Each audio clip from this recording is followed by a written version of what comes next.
Hello students, तो आज हम पढ़ेंगे क्वाड्रेटिक इक्वेशंस। हमने ऑलरेडी पॉलिनोमियल चैप्टर पढ़ लिया। उसमें हमने क्या पढ़ा था कि बहुत सारे डिफरेंट टाइप्स ऑफ पॉलिनोमियल्स होते हैं। उसमें एक पॉलिनोमियल क्या था, क्वाड्रेटिक पॉलिनोमियल। तो क्वाड्रेटिक पॉलिनोमियल मतलब क्या हुआ, जिस भी अलजेब्रिक एक्सप्रेशन यानी जिस भी पॉलिनोमियल का अगर डिग्री 2 है दैट मींस वो क्वाड्रेटिक है। क्वाड्रेटिक है तो आज जाने कि standard form of quadratic equation क्या होता है। तो क्या होता है उसका ax square plus bx plus c equal to 0, जिसमें कि a b c क्या है, एक रियल नंबर है और क्या कंडीशन है, a 0 नहीं होना चाहिए। मतलब जैसे एग्जांपल तो समझते हैं 3x square minus 2x plus 5 equal to 0। तो कहने का मतलब a b c ये तीनों क्या होने चाहिए, रियल नंबर होने चाहिए और a कभी भी 0 नहीं हो सकता है। ये यहाँ पे 0x स्क्वायर नहीं हो सकता है। दैट मींस क्वाड्रेटिक इक्वेशन का कंडीशन क्या हो गया, एक तो कोई भी इक्वेशन किस फॉर्म में होना चाहिए, ax square plus bx plus c equal to 0 के फॉर्म में होना चाहिए, या ax square plus bx plus c। ठीक है, ये भी बोल सकते हैं। अगर इस फॉर्म में है कोई भी इक्वेशन दैट मींस वो क्वाड्रेटिक है। ठीक है, यहां तक लिखिए आप लोग। उसका कुछ एग्जांपल्स हम समझते हैं, कोई भी कैसे चेक करेंगे कोई एक्सप्रेशन क्वाड्रेटिक है या नहीं है। ठीक है, तो हमारे पास दो अलजेब्रिक एक्सप्रेशन दे दिया गया। ठीक है, अब ये मुझे बताना है कि ये क्वाड्रेटिक है कि नहीं है, दोनों इक्वेशन। तो चेक करते हैं। a minus B X minus 2 का whole square, a minus B का होल स्क्वायर क्या फॉर्मूला होता है, a माइनस बी का होल स्क्वायर मतलब a square plus B square minus 2ab, यही होता है। तो a हो गया x, b हो गया 2, यानी x स्क्वायर प्लस 2 का स्क्वायर यानी 4 minus 2ab, 2 into x into 2 यानी 4x plus 1 equal to 2x minus 3। अब क्या करेंगे, सारे टर्म को इधर से इधर लेके आएंगे। तो x स्क्वायर, अब इधर क्या, x पहले x टर्म देखते हैं, माइनस 4x और ये 2x इधर है यानी कि ये प्लस 2x है, इधर आएगा तो क्या होगा, माइनस 2x होगा, माइनस 2x प्लस 4 प्लस 1 5। अब इधर का क्या है, माइनस 3, इधर लेके आने तो क्या होगा, माइनस का प्लस 3 हो जाएगा इक्वल टू 0, यानी एक्स स्क्वायर माइनस माइनस का 4x और माइनस 2x ऐड करेंगे तो क्या आएगा, minus 6x, 5 plus 3 plus 8 equal to 0।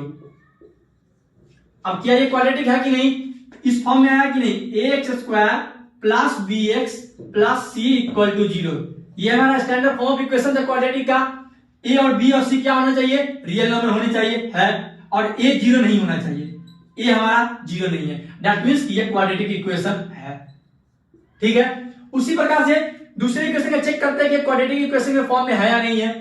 तो सबसे पहले क्या करेंगे, x into X square x into 1 plus x plus 8 पहले से है। अब देखिए x minus 2 into X minus 2, तो x square x into X square x into minus 2 minus 2x minus 2 into X minus 2x minus 2 into minus 2 plus का 4। तो क्या आ जाएगा, x square plus x plus 8 equal to x square minus 2x minus 2x minus का 4x plus 4। अब एक तरफ से सारे टर्म इधर लेके आएंगे, इधर क्या है x स्क्वायर, अच्छा x स्क्वायर है, अब इधर से x स्क्वायर लेके आइए, प्लस x स्क्वायर इधर है, इधर क्या हो जाएगा, minus x square minus x square. अब प्लस का x, इधर x में है ना, अब इधर वाला x इधर लेके आते हैं, माइनस 4x, इधर क्या हो जाएगा, प्लस का 4x प्लस 8 पहले से है। अब ये प्लस 4 इधर है, प्लस में है, इधर आके माइनस में आ जाएगा, तो माइनस 4 इक्वल टू 0। अब देखिए x square minus x square ये तो 0 हो जाएगा, कट गया, यानी x plus 4x 5x plus 8 minus 4 plus का 4 इक्वल टू 0। क्या ये क्वाड्रेटिक में है, क्वाड्रेटिक का स्टैंडर्ड फॉर्म क्या होता है, ax square plus bx plus c equal to 0। ये तो सिर्फ bx प्लस c के फॉर्म में है, यानी ये सिंपल एक लीनियर इक्वेशन हुआ वन वेरिएबल में। क्वाड्रेटिक के लिए कंडीशन क्या है, इस फॉर्म में होना चाहिए। तो ये इस फॉर्म में तो x स्क्वायर का टर्म तो है ही नहीं, दैट मींस कि ये क्वाड्रेटिक इक्वेशन नहीं है। ये क्या था, क्वाड्रेटिक इक्वेशन था। अगर कोई भी इक्वेशन स्टैंडर्ड फॉर्म पे बेस्ड है दैट मींस वो क्वाड्रेटिक इक्वेशन होगा। अगर नहीं आया क्वाड्रेटिक फॉर्म में तो वो क्वाड्रेटिक इक्वेशन नहीं है। ठीक है, यहां तक लिखिए आप लोग। कोई भी एक रेक्टेंगुलर प्लॉट दे दिया, ये लेंथ हो जाएगा और ये ब्रेथ हो जाएगा, ठीक है।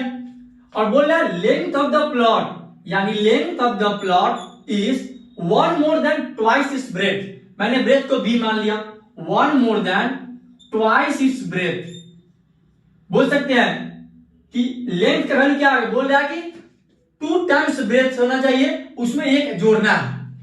1 more than twice its breadth, यानी कि एक ज्यादा होगा 2 times ब्रेथ से, यानी 2 times ब्रेथ करके उसमें 1 ऐड कर दिए। तो अच्छा, एरिया ऑफ रेक्टेंगल क्या होता है, लेंथ इंटू ब्रेथ, ठीक है।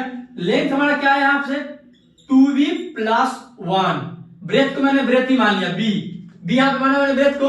अब इसको सॉल्व करते हैं, 2b into b, 2b square plus b, ठीक है, यानी 2b स्क्वायर प्लस b। ये क्या आ गया, एरिया का वैल्यू क्या था 528, यही दिया हुआ है 528। तो अब इसको क्या लिख सकते हैं, सबको सारे टर्म को एक तरफ लेके आते हैं, तो क्या आ जाएगा 2b square plus b minus 528 equal to 0, ठीक है। तो अब यहां से जो b आएगा वैल्यू, वो मैं आपको आगे फैक्टराइजेशन बताऊंगा कैसे इसको सॉल्व करते हैं। तो जो b आएगा क्या, यही b होगा ब्रेथ, ये सॉल्व करने के बाद b का वैल्यू आएगा, तो वो वही क्या होगा ब्रेथ। तो क्या ये क्वाड्रेटिक इक्वेशन है कि नहीं, मेरा स्टैंडर्ड फॉर्म इक्वेशन क्या था, ax square plus bx plus c equal to 0, क्या उसी फॉर्म में है, ax square plus b plus cx, sorry bx plus c equal to 0, plus के बाद साइन में भी चेंज आ सकता है, कोई इश्यू नहीं है। और ये इस फॉर्म में है, मतलब ये क्वाड्रेटिक इक्वेशन है, और इसको हम लोग सॉल्व करना जानते हैं, जानेंगे नेक्स्ट क्लास में इसको कैसे सॉल्व करके यहां से b के वैल्यू निकालेंगे। दैट मींस इस तरीके से हम लोग कोई भी न्यूमेरिकल वाले क्वेश्चन को कन्वर्ट कर सकते हैं क्वाड्रेटिक इक्वेशन में, और एक बार क्वाड्रेटिक इक्वेशन में कन्वर्ट हो गया फिर इसको सॉल्व कर सकते हैं आसानी से, ठीक है। ये क्वेश्चन लिखिए आप लोग। तो नेक्स्ट एग्जांपल करते हैं। एग्जांपल कह रहा है the product of 2 consecutive integer is 306, find the integers, यानी 2 कंसेक्यूटिव इंटीजर्स का प्रोडक्ट कितना आना चाहिए, 306 आना चाहिए। तो मैं मान लेता हूं लेट इंटीजर्स भी,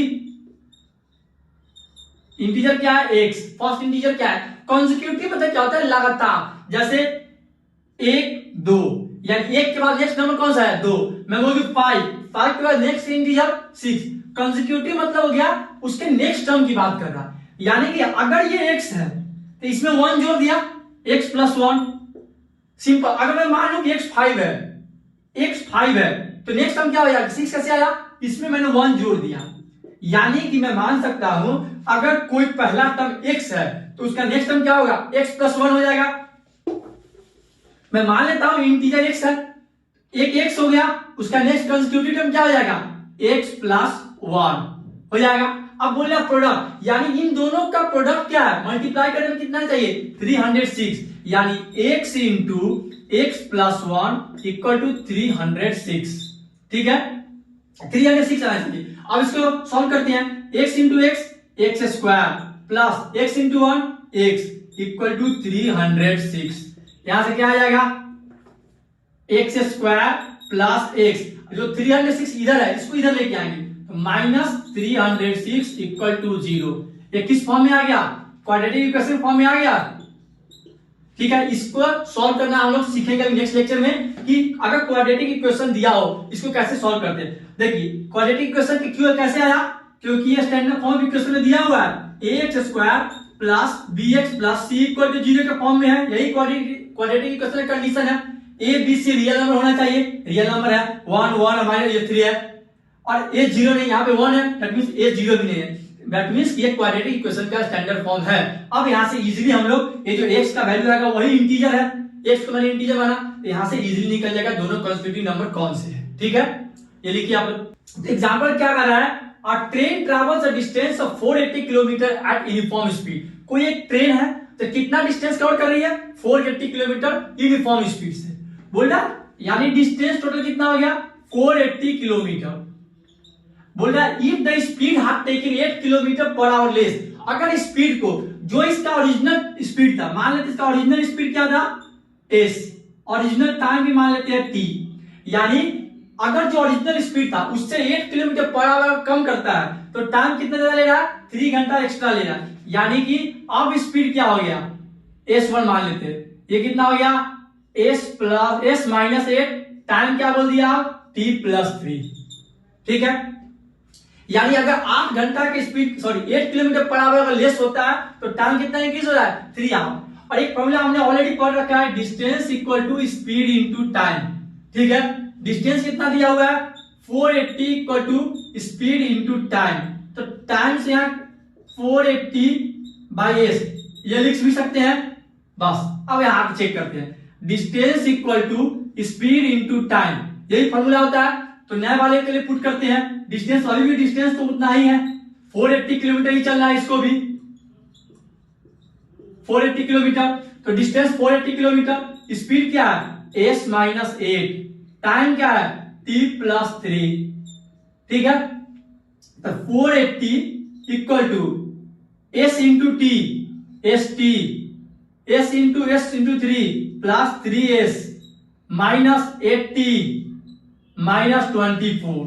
अच्छा, ये जो t का वैल्यू यहाँ पे निकाले है, मुझे चाहिए क्वाड्रेटिक इक्वेशन s के टर्म में, तो क्योंकि मुझे स्पीड निकालना है s के टर्म में मुझे क्वाड्रेटिक इक्वेशन चाहिए।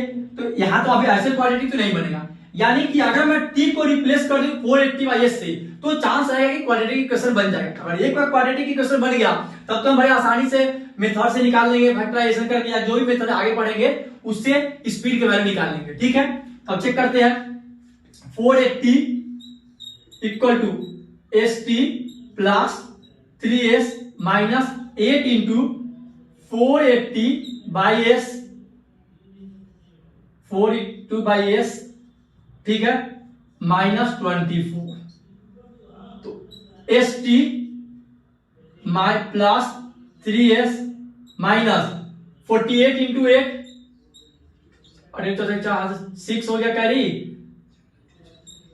3840 बाई एस माइनस 24 लिख सकते हैं। इतना क्या किया हमने, ये तो 480 ऐसे ही छोड़ दिया, 480 equal to S T plus 3s minus 8t था, 8 को हमने क्या t को क्या किया 480 बाई s लिख दिया, 480 बाई s माइनस 24, इन दोनों को जब मल्टीप्लाई किया कितना आया 3840, और नीचे तो s है, ठीक है, माइनस 24। यहां तक आप लिखिए, यहां से हमारा क्या इक्वेशन आ गया, 480 equal to S T plus 3s minus 3840 by S minus 24। अच्छा ध्यान से देखिए, डिस्टेंस इक्वल टू क्या होता है, speed into time, speed into time दिया हुआ, यानी इसको रिप्लेस कर सकते हैं डिस्टेंस से। एस टी का वैल्यू कितना है 480, यानी इसको हम लोग 480 भी लिख सकते हैं, लिख सकते हैं distance equal to speed into time फॉर्मूले से। अब क्या करेंगे, 480 को इधर लेके आते हैं, तो 480 माइनस 480 और ये माइनस 24 है, इधर आके प्लस का 24 इक्वल टू, अब क्या बच गया यहाँ पे 3s माइनस 3840 बाई s, ठीक है, यहां पे मैंने लिख लिया है।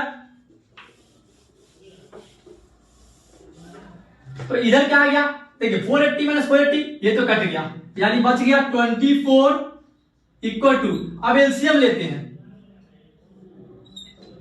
1s का एलसीएम s आ गया, तो यानी कि s से मल्टीप्लाई हो जाएगा 3s into s, 3s square minus 3840, यानी 3s square minus 3840 by s, ठीक है, ठीक है। अब क्या करेंगे, इसको क्रॉस मल्टीप्लाई कर देंगे, तो 24s equal to 3s square minus 3840।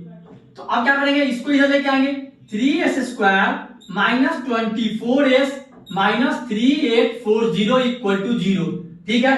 अब देखिए तीन से सारे इक्वेशन को कट, सॉरी, अब इसको क्या लिख सकते, अब यहां से क्या लिखेंगे, इसको इधर भेज देंगे, 3s square minus 24s minus 3840। अब इन तीनों में को 3 से कॉमन ले लेते हैं, तो क्या बच जाएगा इधर s square minus 8s minus 1280 equal to 0। मैंने क्या किया, तीनों से क्या किया 3 कॉमन ले लिया, तो इधर क्या बच गया s square minus 8s minus 1280 बच गया।